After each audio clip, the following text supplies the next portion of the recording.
Okay, so picture a scene straight out of, like, the most intense, brutal wildlife documentary you have ever watched. Oh, those are the best. Right. So you were on the sun-baked hardpan of the African savanna, and you have been running for your life for, I mean, Just miles. absolute pure panic mode. Exactly. Your heart is just hammering against your ribs. It feels like a physical blow. Hmm. You are desperate for oxygen, drawing in this scorching, dry air. But you finally lose whatever nightmare is chasing you. Thank God. Yeah, so you collapse under this meager shade of a scraggly acacia tree. Your muscles are trembling and you're just trying to survive. But then you look over your shoulder. Oh. Cresting the ridge behind you is that same hairless, sweaty, bizarre-looking creature. It isn't sprinting, it isn't roaring, it is just walking toward you, relentlessly. I mean, for a prey animal in the ancient savanna, that is the ultimate horror movie scenario. It really is. We often carry this, this lingering cultural assumption that early humans were these fragile, shivering apes hiding in caves, just completely terrified of the big cats. Which makes sense, right? I mean, we don't have huge claws or fangs. Right, but if you actually look at the biological and historical data we are examining today from Next Node, the reality is it's much darker.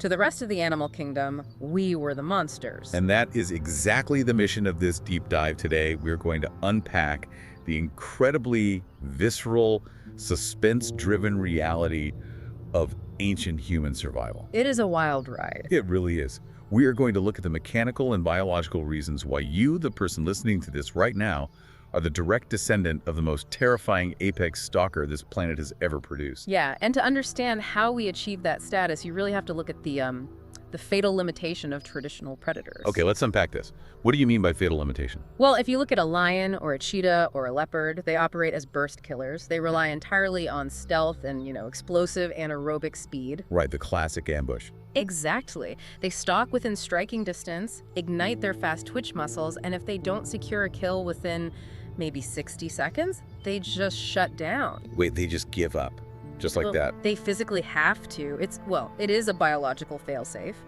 When a cheetah accelerates to 70 miles an hour, its internal temperature spikes astronomically. Oh, wow. I didn't even think about the heat generation. Oh yeah, it's massive. If that animal were to sustain top speed for just a few minutes, its core temperature would hit a threshold where its own brain would literally start to cook. Oh, my God. Yeah, the animal would suffer irreversible neurological damage. So the moment the ambush fails, their biology basically pulls the emergency brake. Okay, so I am picturing like a heat-seeking missile that just completely runs out of fuel if it misses the target. That's a perfect analogy, yeah. But according to the notes we have here, humans circumvented that biological limitation entirely. Like, we didn't compete on explosive speed or raw strength. Not at all. We exploited this loophole called persistence hunting, which is basically, it's the art of walking an animal to death. It's physiological warfare, really. Ancient humans realized they didn't need to outrun a gazelle in a sprint. They just needed to, keep the gazelle moving until its internal systems suffered a catastrophic failure. It totally reminds me of the Terminator. Oh, absolutely. Like, the terrifying thing about that villain wasn't that he was faster than you. He was this psychological torture that no matter how fast you ran or where you hid, he just never, ever stopped. Right. The sheer relentlessness of it. Yeah. And the hardware that turned our ancestors into that relentless machine is, honestly, it's the last thing I would have guessed. Because it is the most mundane biological function imaginable. Sweating. Sweating is an apex weapon. That is just wild to me. I know, but consider the anatomy of mammalian thermoregulation, right? Most animals on the savanna are covered in fur. Which is great for the cold at night. Great for insulation, yeah. But it is terrible for shedding heat. Humans, uniquely, shed our dense coats and developed an absurd concentration of acrine sweat glands. How many are we talking about here? We have between 2 million and 4 million of these glands distributed across our entire body. So our bare skin is essentially functioning as this massive evaporative heat sink. Exactly. When liquid sweat evaporates off bare skin, it actually pulls thermal energy away from the core body tissue and releases it into the air. Wow. Yeah, we are capable of dumping heat at a rate that is completely unprecedented in the animal kingdom. It's like looking at a high-end liquid-cooled gaming PC versus like an old dusty laptop. Oh, I like that. Right. When a heavy processing load hits the gaming rig, the liquid cooling system kicks into overdrive, continually pulling heat off the motherboard so it never throttles. Yep, it just keeps humming along. Exactly. Our sweat system is that liquid cooling. And the prey animal is the old laptop with a broken fan. If you force it to keep running its system, a thermal crash is absolutely inevitable. And that thermal dynamic completely inverted the rules of the savanna. By midday, ambient temperatures routinely hit 40 degrees Celsius. Which is, what, over 100 degrees Fahrenheit? Yeah, easily. And at that hour, the burst killers, the lions and leopards, they are completely incapacitated. They are asleep in the deep shade. Because moving in that heat is a death sentence for their brains. Precisely. But ancient humans used that blistering heat as their primary weapon. We were literally the only large mammals out jogging under the midday sun.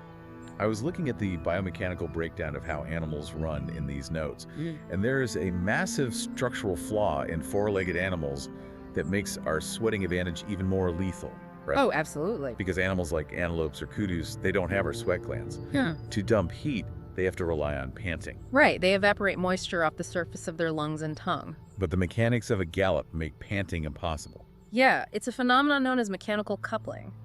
In a quadrupedal animal, respiration is locked to locomotion. Okay, break that down for me. Imagine a galloping zebra. As its front legs stretch forward and its back legs kick out, the chest cavity expands. Right, pulling a breath in. Okay, makes sense.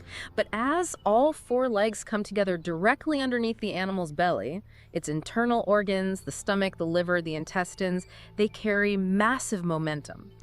They act like a heavy biological piston, sloshing forward and physically slamming into the diaphragm, forcing the air out of the lungs. So one stride equals exactly one breath. Wait, really? So when a zebra is sprinting for its life, its own guts are physically pummeling its lungs with every single step? Yes, literally smashing into them. They cannot take rapid, shallow pants to cool down while they are running. Oh, wow. They are mechanically forced to choose, run away from the predator, or stop and stand still to vent heat. It is a biological impossibility to do both at the same time. And that leads straight into the bipedal hack. Standing up on two legs completely separates our breathing from our stride. Because our internal organs rest downward into the pelvic bowl, right? They aren't swinging horizontally against our diaphragm. Oh, I see. So when an early human was jogging after prey, they could take deep, controlled breaths, regulating their oxygen and their core temperature completely independently of their leg speed. That is incredible. We broke the mechanical lock that paralyzes every other running mammal. So combining that uncoupled breathing with the liquid cooling of our sweat, that really sets the stage for the actual hunt. And reading the description of how this played out in real time from the sources, it is genuinely chilling. It is very grim. Put yourself back in the mind of the prey for a second. You bolt at 60 miles an hour, totally leaving the human in the dust. You find a patch of shade, stop, and start panting frantically to drop your core temperature. Just desperately trying to cool down. Right, but 5 or 10 minutes later, before your body is actually recovered, that hairless creature walks over the hill. You have to abandon the shade and sprint again. Because the human is weaponizing time and temperature, the animal is forced to flee before it can vent the heat from the previous sprint, so its internal temperature acts like a ratchet. The heat only moves in one direction. It's exactly up. The prey's temperature just keeps climbing. 39 degrees Celsius, 41 degrees. And at 43 degrees Celsius, the situation becomes clinical. At this threshold, the proteins inside the animal's body literally begin to denature. Okay, what is actually happening at a cellular level when proteins denature? That sounds awful. It is. Think about cracking a raw egg into a hot frying pan. The clear, gelatinous protein of the egg white hits the heat, changes its physical structure, and turns solid white. Right. You can never uncook that egg. That structural change is denaturing. That is what is happening to the fundamental building blocks of the animal's muscles, organs, and nervous system. The heat is physically altering the shape of their cellular proteins. The animal is basically cooking from the inside out. Exactly. The muscles just stop working. Yeah, the onset of severe hyperthermia causes massive systemic failure. The electrical signals from the brain can no longer bridge the gap to the muscular system. The muscles seize up in a state of rigid paralysis. And the animal collapses. But it's not dead yet, right? No, not yet. It drops to the sun-baked dirt, completely paralyzed, but heavily panting and fully conscious. Oh, that is brutal. It is acutely aware of its environment, but it's unable to lift a single hoof. So the climax of this hunt isn't some dramatic leaping pounce like a tiger bringing down a deer. No. It is just an exhausted, sweating human calmly walking up to a paralyzed animal and ending it with a spear. It is so methodical. Like, we didn't overpower them, we hijacked their own biology and used the sun as an anvil to break them. It is the absolute pinnacle of endurance predation. I do have to play devil's advocate here, though. Yeah. Looking at the sheer mechanics of this, my immediate thought is, this sounds suicidal for the human. How so? Well, why walk 20 or 30 kilometers in blistering heat, burning thousands of your own calories? Why not just dig a pitfall trap or sit in a tree with a heavy rock and wait for something to walk underneath you? That is a very rational question, but it ignores the brutal economic reality of the ancient savanna.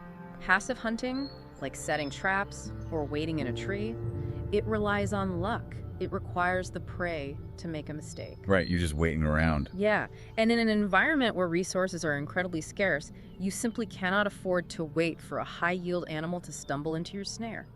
Persistence hunting is proactive. Oh, I see. It allows humans to select a massive, healthy, high-calorie target and actively run it down. But the stakes of that gamble are astronomical. A single persistence hunt could last anywhere from 2 to 5 hours. Right. Easily, yeah. You are crossing a half-marathon distance in the peak heat of the day. If you lose the tracks, or the animal slips into a dense thicket and vanishes, you have burned massive amounts of energy and depleted your water reserves for zero return. That's true. You could very easily die of dehydration out there. The penalty for failure was often death. There is no getting around that. But the payout was survival for an entire extended family. A successful hunt meant securing a massive carcass rich in protein, bone marrow, and vital animal fats. It feeds everyone. Yeah, that single kill could sustain a community for days or even weeks. It was an all-in wager that early humans were, well, uniquely adapted to win. And winning required way more than just strong legs and sweat glands. Yeah. This is where the notes pivot from physical biology to cognitive evolution. This is my favorite part. Because tracking a fleeing animal over miles of varied terrain isn't a simple physical chore. The sources refer to it as cognitive persistence. Tracking is perhaps the earliest form of applied scientific deduction. Right. Imagine chasing a kudu, and it bounds over a massive stretch of solid volcanic rock. There are no hoof prints. The trail just vanishes. Most animals would just lose the scent and give up right there. Exactly. But an ancient human would start analyzing the microscopic details of the environment. They are looking at a single broken twig on a shrub, analyzing the sap to know if it was snapped 10 minutes ago or yesterday. Or looking at a displaced pebble. Yeah. They were reading the landscape forensically, constantly constructing a narrative of the animal's movement based on these tiny fragmented pieces of data. And it goes even deeper than just forensic evidence. They were actually predicting the prey's psychology. Oh. They were employing what we'd call theory of mind today, but applying it across species. A hunter would stand at the edge of that rock field and think, if I were a massive herbivore carrying an internal temperature of 41 degrees, feeling the onset of heat exhaustion, what would I do? Right. I wouldn't run up that exposed hill. I would make a desperate, direct line for that dense grove of trees 2 miles to the east. And then the human hunter just bypasses the non-existent trail entirely and jogs straight to the trees. Exactly. They intersect the animal based purely on an empathetic projection of its physiological distress. That is insane. This level of cognitive tracking placed enormous selective pressure on the human brain. We were evolving advanced spatial mapping, hypothetical planning, and complex problem solving specifically to run down our food. You pair that terrifying intellect with our endless stamina, and it just seems unbeatable. But there is a social layer to this that feels straight out of, like, a military thriller. Oh yeah, the relays. Right. These hunters weren't always operating alone, relying solely on tracking. They used tactical relays. Which takes the psychological terror for the prey to an entirely new level, by the way. Oh, for sure. Imagine you are the exhausted gazelle. You have been driven to the brink of hyperthermia for 2 hours by this relentless stalker. You summon your absolute final reserve of glycogen, sprint over a ridge, and finally lose the human behind you. You think you're safe. You round a rocky outcropping, thinking you survived, and waiting for you there is a brand new, completely rested human who immediately takes over the chase. The hunters were basically flushing the prey into ambushes. They were operating as a coordinated tactical unit over miles of open ground.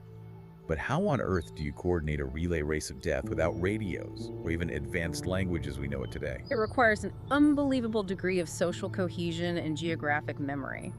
Before the hunt even begins, these early humans had to possess a shared mental map of a vast territory. So they plan it all out in advance. Yes. They had to coordinate starting positions, anticipate the evasion routes the prey would likely take, and time their movements perfectly. Wow. One hunter acts as the driver, pushing the animal in a massive, sweeping arc, deliberately steering it toward a specific geographic choke point where the second hunter is waiting. The trust involved in that is just staggering to me. The first hunter is burning massive amounts of calories, exhausting themselves in the midday sun, fully trusting that the second hunter is in the right spot, will secure the kill, and will bring the meat back to share. That level of cooperation is foundational to who we are, our extreme social bonding, our capacity for deep trust and communication. It was all forged in the absolute crucible of these multi-hour endurance hunts. So it wasn't just survival of the fittest individual. No, it was survival of the most cohesive, communicative team. If we spent hundreds of thousands of years executing these grueling high-stakes marathons, our bodies couldn't have just stayed the same, right? Like, does the fossil record show our anatomy actively reshaping itself for the stalk? Oh, absolutely. The evolutionary pressure of persistence hunting completely remodeled the human chassis. Look down at your feet right now. The arch in the human foot is a highly specialized piece of biological technology. It really is. It is not just a structural support, right? The plantar fascia and the ligaments in that arch act as a dense elastic spring. When your foot strikes the ground during a jog, the arch flattens out, absorbing the impact and storing kinetic energy. Like loading a spring. Exactly. And as your foot rolls forward to push off, that biological spring snaps back into shape, shooting that stored energy back into your stride. It massively reduces the muscular effort required to move forward. We literally have shock-absorbing kinetic return springs built into our feet. And while the lower body was optimizing for efficiency like that, the upper body developed a crucial piece of hardware to solve a very specific problem caused by running. The nuchal ligament. I saw this in the anatomical breakdown and I was blown away by it. It is amazing. It is a thick, elastic band of tissue that runs down the back of the human neck, connecting the base of the skull to the lower cervical vertebrae. What? It is a piece of anatomy that you cannot specifically train in a gym, but your ability to hunt relied entirely on it. But why is a ligament in the neck a game changer for running? That seems disconnected. Well, think about the physics of a bipedal jog. Every time your heel strikes the earth, a shock wave travels straight up your spinal column. Right. If your head isn't stabilized, that impact force causes your heavy skull to pitch violently forward and backward with every single step. Which would make it impossible to see where you're going. Far worse than just impaired vision, actually. Inside your inner ear is the vestibular system, which controls your balance and spatial orientation. Oh, right, the inner ear. Yeah, so if your head is violently whipping back and forth while you are bounding over uneven, rocky terrain, your vestibular system just goes into chaos. He'd get dizzy. You would experience severe vertigo and motion sickness within minutes. You certainly couldn't focus your vision on a tiny hoof print in the dirt, let alone track a moving animal on the horizon. So this nuchal ligament acts as an internal shock absorber. It anchors the head, isolating it from the jarring impact of the body. Precisely. It is a built-in organic gimbal. It allows a human to sprint over broken ground while keeping their eyes deadlocked and completely steady on the target. From the specialized sweat glands in our skin, to the bipedal uncoupling of our lungs, down to the kinetic springs in our arches and the stabilizing gimbal in our neck, every single component of our anatomy points toward one highly specific, incredibly demanding ecological niche. We were biologically engineered to be the inescapable predator. And that is what is so mind-blowing to me. It's incredible. This isn't just a historical curiosity about some extinct species. We are talking about the exact hardware you are wearing right now. Underneath whatever clothes you have on, you still possess that liquid-cooled engine. You really do. You still have those elastic springs in your feet and that shock-absorbing gimbal in your neck. The blueprint hasn't changed. It forces a profound reevaluation of what the human body is actually designed to endure. So here's my challenge to you. When you finish listening to this, go for a run. Or go for a long, fast-paced walk. Don't do it because your smartwatch beeped at you to close a ring, or out of some modern sense of fitness guilt. No, do it for the mechanics. Exactly. Do it because you are the only creature on this planet capable of moving like that. Take a deep breath while your legs are moving and appreciate that biological hack. Feel the sweat kick in and recognize that you are firing up an ancient liquid-cooled Apex engine. Remind your body what it was built to do. And as you do, there is a lingering thought worth exploring. If our entire physiological and cognitive machinery, the brilliant cooling systems, the profound capacity for empathetic tracking, the physical stamina, if all of that was forged over millennia in the crucible of grueling endurance hunts to absolute exhaustion, well, what does it mean for us today? That's the big question. We have taken this highly tuned, hyper-lethal, predatory machinery, and we have permanently parked it in a climate-controlled office chair for 8 to 10 hours a day. Are the modern ailments we struggle with, the chronic lethargy, the joint pain, the anxiety, are they simply the inevitable mechanical failure of a high-performance sports car that is never allowed to leave the garage? We will leave you to think about that. Keep moving, stay relentless, and we will see you next time.